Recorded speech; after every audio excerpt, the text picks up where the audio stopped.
जय श्री राम। आपको main gate दिखाई दे रहा है, ये ठड़ेश्वरी मंदिर का मेन गेट है। आज हम ठड़ेश्वरी मंदिर में भगवान हनुमान के आप दर्शन करवाएंगे और मेन गेट से प्रवेश करते हुए अब ये जो ठड़ेश्वरी मंदिर है, ठड़ेश्वरी मंदिर भगवान श्री राम को समर्पित है। यहाँ भगवान राम, सीता और लक्ष्मण की मूर्तियाँ लगी हुई हैं। यह मंदिर में बहुत विशाल हनुमान जी की मूर्ति है और जो भारत में ऐसी केवल 3 ही मूर्तियां हैं। तो आज हम हनुमान जी के आपको दर्शन कराएंगे भगवान राम के साथ। और ये ठड़ेश्वरी मंदिर जनपद जालौन के उरई नगर में स्थित है, जो NH 27 पर है। आप कानपुर या झांसी से यहाँ पर आ सकते हैं। और आपको दिखाई दे रहा है आज बुढ़वा मंगल है। बुढ़वा मंगल यहाँ का विशेष आप त्यौहार कह सकते हैं, लोकल त्यौहार कह सकते हैं, कैजुअल छुट्टी भी होती है। और यहाँ पर जो आपको दिखाई दे रहा है सभी दुकानें सजी हुई हैं। ये मंदिर प्रांगण के करीब 1.5 किलोमीटर के एरिया में ये सभी व्यवस्था की गई है। और हम मंदिर की ओर बढ़ते हुए इस मंदिर का इतिहास हम आपको बताएंगे। ये मंदिर करीब 100 वर्ष पहले स्थापित किया गया था। ऐसा कहते हैं कि कोंच यहाँ से पास में ही 8 और कोंच रेलवे लाइन, जो भारत की पहली सबसे छोटी रेलवे लाइन है, आपको पता है, तो उसी रेलवे लाइन की हम बात कर रहे हैं। तो यहाँ पर उस जो जहाँ पर है वो कोंच, तो कोंच के यह जालौन जिले का जो मानचेस्टर है वो कोंच है। कोंच के एक व्यापारी हनुमान जी की मूर्ति लेकर राजस्थान से आए हुए थे और उन्होंने जो ठड़ेश्वरी मंदिर है इसी के ठीक सामने एक सरोवर, जिसे अब श्री रामकुंड के नाम से जाना जाता है, उस सरोवर पर उस मूर्ति को वहाँ पर रख दिया और रात्रि विश्राम किया। सुबह जब वो मूर्ति उठाने का प्रयास किया तो मूर्ति वहाँ से नहीं हिली। और जो उस समय की व्यवस्था थी तो गाड़ी बैलों से ही लेने जाने का व्यवस्था थी। तो वहाँ पर एक जो मेन गेट है रामकुंड का, वहाँ पर महिषासुर का स्थान है, वहाँ पर कुछ नीमें लगी हुई थी। वहीं पर एक झूला डाले हुए ठड़ेश्वरी महाराज उसी पर टिके रहते थे। वो ठड़ेश्वरी इसलिए कि परमानेंट खड़े रहते थे वो, इसलिए वो दंडी स्वामी थे, इसलिए उनको ठड़ेश्वरी महाराज कहते थे। वो बहुत सिद्ध संत थे। तो उन्होंने व्यापारी से कहा कि अब वो यहाँ से नहीं जाएंगे, हनुमान जी यहाँ से नहीं जाएंगे। व्यापारी ने कहा कि महाराज हमारा तो बहुत खर्चा हो चुका है। तो उन्होंने कहा कि हमारी जो उनका कमंडल था उस कमंडल को आप उल्टा कर दीजिए। जैसे ही कमंडल को उल्टा किया गया तो उसमें आपने देखा होगा, जो चांदी के सिक्के कभी देखे हों आपने, तो वही सिक्कों का एक छोटे से कमंडल से बहुत बड़ा ढेर लग गया। और व्यापारी से स्वामी जी ने कहा कि आपका जितना खर्चा हुआ हो वो आप ले लीजिए। और व्यापारी ने वो धन ले लिया और व्यापारी अपना चला गया। ठड़ेश्वरी महाराज ने उस समय आदेश किया उरई में, और जो उरई के जितने भी दर्जी थे वो वहाँ उपस्थित हुए और सभी ने एक टेंट बना दिया। उसके बाद शुभ समय पर ही इस मंदिर की स्थापना हुई। ये आपको दिखाई दे रहा है मंदिर का मेन गेट पर हम आ चुके हैं। और मेन गेट पर ये आपको दिखाई दे रहा है मंदिर प्रांगण। चलो यहाँ से थोड़ा प्रसाद ले लेते हैं और प्रसाद लेते लेते आपको आगे की कथा बताते हैं। तो जो ठड़ेश्वरी महाराज थे उन्होंने तंबू की स्थापना की और उसके बाद एक बहुत बड़ा यज्ञ यहाँ पर हुआ। और यज्ञ में जब घी कम पड़ गया तो जो सरोवर था उस सरोवर से घी के स्थान पर पानी ले लिया गया। जब यहाँ पर लाए तो वो घी बन गया। तो ऐसी घटना घटित हुई। इसके चश्मदीद दयाराम जी से मैंने इसके बारे में बात की है, अब वो वर्तमान में नहीं है। तो ऐसे लोग अभी भी यहाँ पर होंगे जिनके सामने ऐसी घटनाएं पहले घटी होंगी। तो यहाँ पर अब हम मंदिर में प्रवेश करते हैं और मंदिर में आपको दिखाई दे रहा है। मंदिर में प्रवेश करने के बाद मंदिर में जो मुख्य मार्ग है और मुख्य मार्ग के बाईं ओर आपको दिखाई दे रहा है, यहाँ पर पुरुषों के जाने की व्यवस्था की गई है।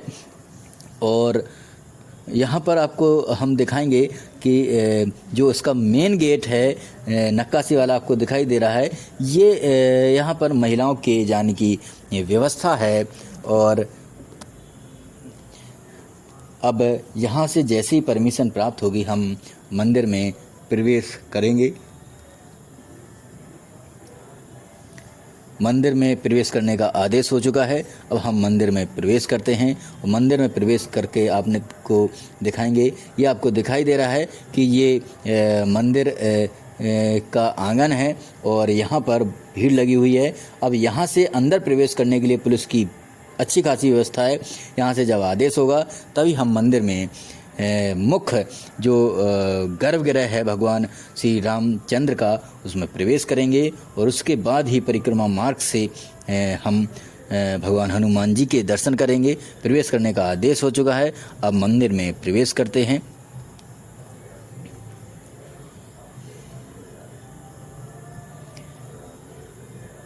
हम आपको भगवान श्री रामचंद्र के दर्शन करवाएंगे। ये मुख्य स्थान है, मुख्य विग्रह है भगवान श्री रामचंद्र का। और आपको दिखाई दे रहे हैं भगवान श्री रामचंद्र के हम आपको दर्शन करवाते हैं।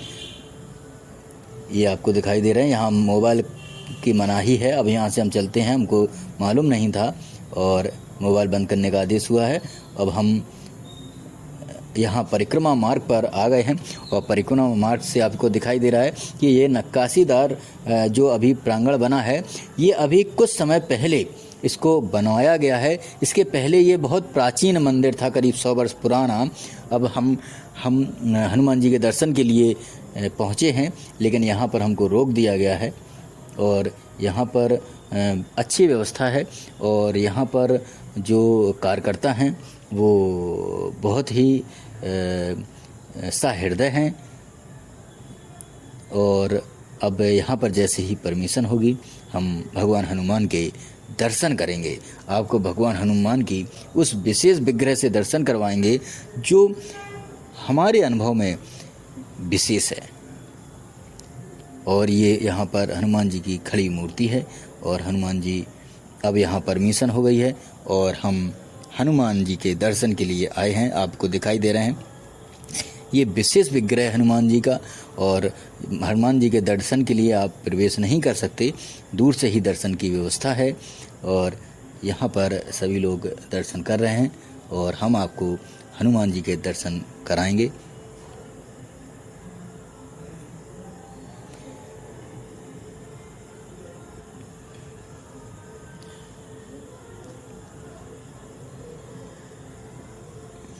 यहाँ बारी बारी से दर्शन की व्यवस्था है और कोई धक्का मुक्की नहीं। ये आपको भगवान हनुमान के दर्शन हमने करवाए। ये विशेष विग्रह है हनुमान जी का। अब यहाँ से दर्शन के बाद फिर हम परिक्रमा मार्ग से शंकर जी का जो मंदिर है उस मंदिर से बाहर की ओर निकलेंगे और फिर आपको जो आगे की कथा है मंदिर स्थापना की वो बताएंगे। अब यहाँ से मंदिर प्रांगण से बाहर निकलने के लिए जाते हुए अब यहाँ से आपको भगवान शिव के विग्रह के दर्शन करवाएंगे। आपको दिखाई दे रहा है ये भगवान शिव का विग्रह है जिसको मच्छरदानी से बंद कर दिया गया है ताकि लोग कुछ भी फेंक ना सकें। यह भगवान शिव के दर्शन करते हुए महाराज जी बैठे हुए हैं और अब हम यहाँ से बाहर की ओर निकलते हुए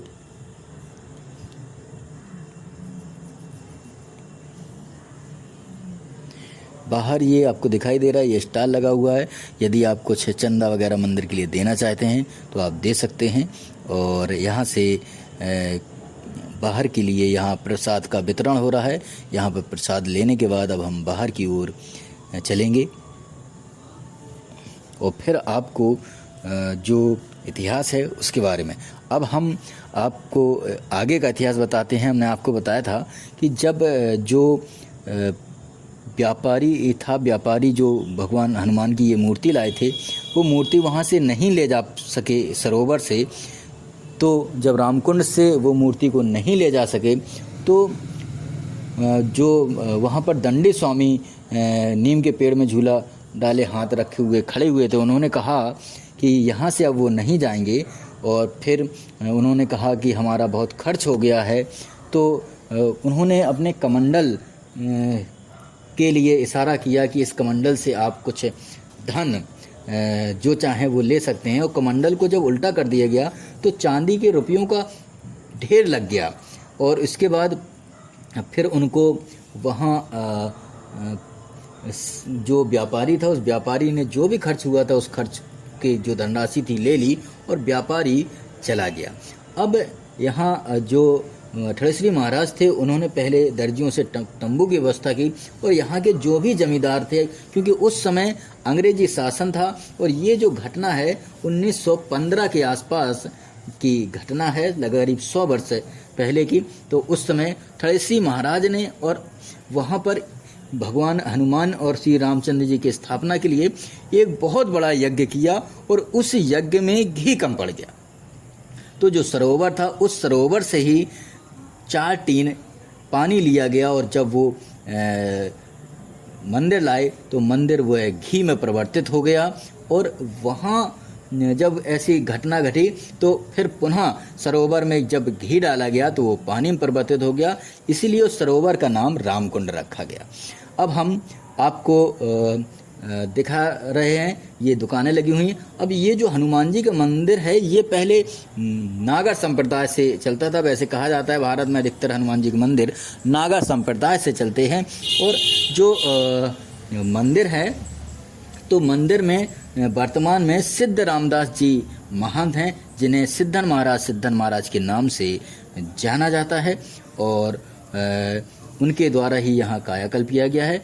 मंदिर में करीब 1200 एकड़ जमीन लगी थी, जो करीब 1800 बीघा के आसपास जो जमीन यहाँ लगी हुई थी। और वर्तमान में अब कुछ ही ज़मीन बची हुई है। तो अब हम आगे चलते हुए, और ये जो ज़मीन लगी हुई थी आपको पता होगा कि 40 बाई 40 के 1 बीघा में 8 प्लाट हो सकते हैं। ऐसी 1800 बीघा ज़मीन जो थी वो यहाँ लगी हुई थी। और एक मानक के हिसाब से ऐसा भी कहा जाता है कि 1800 के स्थान पर 1200 एकड़ यहाँ पर ज़मीन लगी हुई थी। अब जो भी हो, लेकिन यहाँ पर ज़मीन वर्तमान में आसपास के देखें तो करीब 100 बीघा ज़मीन अभी भी मंदिर की आपको दिखाई देगी। जितनी ये दुकानें लगी हुई हैं सब मंदिर की ज़मीनों में ही लगी हुई हैं। अब हम आपको यहाँ पर जो दुकानें हैं उसका बता रहे हैं। ये मंदिर से करीब 1-1.5 किलोमीटर दूर तक दुकानें लगी हुई हैं और आपको भीड़ भाड़ दिखाई दे रही है। ये ज़िले का एक विशेष मंदिर है और यहाँ पूरे ज़िले से लोग आते हैं। यहाँ पर बहुत भीड़ भाड़ होती है और भीड़ भाड़ के कारण ही दर्शन करने में समय लगता है। आज तो फिर भी बहुत कम भीड़ थी, लेकिन अब ये है कि शाम के जैसे जैसे हम लोग दोपहर में गए, जैसे जैसे गांव से लोग आना शुरू कर देंगे और भीड़ भाड़ बढ़ती चली जाती है। यदि आप यहाँ पहुँचना चाहते हैं तो यदि आप हवाई जहाज़ से आना चाहते हैं तो आप ग्वालियर या कानपुर या लखनऊ एयरपोर्ट पर उतर सकते हैं। वहाँ से कानपुर या लखनऊ से NH-27 के माध्यम से आप आएंगे। जैसे ही आप कालपी में यमुना नदी पार करेंगे, उससे 30 किलोमीटर की दूरी के बाद आपको एक बड़ा गेट दिखाई देगा जिसमें उरई से संबंधित लिखा होगा। वहाँ से आप प्रवेश करके यहाँ पर पहुँच सकते हैं। यदि आप ग्वालियर से आते हैं तो ग्वालियर से बाया झांसी आप नेशनल हाईवे से आ सकते हैं और उसके बाद आपको NH-27 मिल जाएगा। और आपको ये दिखाई दे रहा है यहाँ पर दुकानें लगी हुई हैं और उरई में रुकने की भी पर्याप्त व्यवस्था है। और अब हम यहाँ से अंतिम पड़ाव की ओर चलते हुए, क्योंकि ये बहुत बड़े एरिया में यहाँ पर दुकानें लगी हुई हैं जिसको पूरे सभी